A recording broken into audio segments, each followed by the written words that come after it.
Guys, welcome back to my another new shorts. So আজকের শর্টসটাতে তোমাদের বলবো নাইকা থেকে কীভাবে বার্থডে গিফট পাওয়া যায় অ্যান্ড কী করে ওদের মেম্বারশিপ হওয়া যায়, I mean prime membership and gold membership এগুলো হওয়া যায়।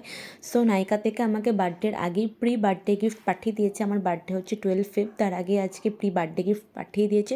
সো কী পাঠিয়ে দিয়েছে সেটা তো শেয়ার করবো, অ্যান্ড তোমরাও কীভাবে এটা জয়েন করতে পারবে সেটা আজকে এই ভিডিওতে বলে দেবো। যদি তোমরাও প্রাইভ মেম্বারশিপ পেতে যাও, তোমাদের ইয়ারলি 10,000 to 15,000 মতন শপিং করতে হবে, তাহলে তোমরা হয়ে যাবে নাইকার প্রাইভ মেম্বার। অ্যান্ড তোমাদেরও বার্থডের আগে এরকম সুন্দর সুন্দর সারপ্রাইজ গিফট পাঠাবে।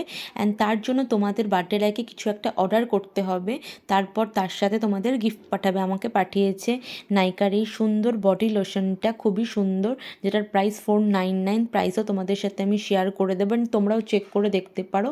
অ্যান্ড আমি তার সাথে অর্ডার করেছিলাম ফরএভার 52 এই শেড লিপস্টিকটা। তো এই লিপস্টিকটা অর্ডারের সাথে আমাকে এই গিফটটা পাঠিয়েছে। সো তোমরাও যারা নাইকার থেকে এরকম গিফট পেতে চাও প্রি বার্থডের আগে সারপ্রাইজ, তোমরাও ইয়ারলি 10,000 to 15,000 মতন শপিং করো অ্যান্ড প্রাইভ মেম্বারশিপ হয়ে যাও নাইকার। সো এইভাবেই নাইকা থেকে গিফট আসে। তো যাদের কনফিউশন ছিল, আশা করি কনফিউশনটা দূর হয়ে গেছে, কেন অনেকে অনেক রকম বলে যে নাইকার থেকে সবাই শপিং করে গিফট পায় না কেন। যারা প্রাইভ মেম্বার একমাত্র তাদেরই গিফট ঢোকে, আদারওয়াইজ কারোর গিফট ঢোকে না। সো আজকের ভিডিওটা এই অবধি। যদি ভালো লেগে থাকে অবশ্যই কমেন্ট করে সাবস্ক্রাইব করে দিও।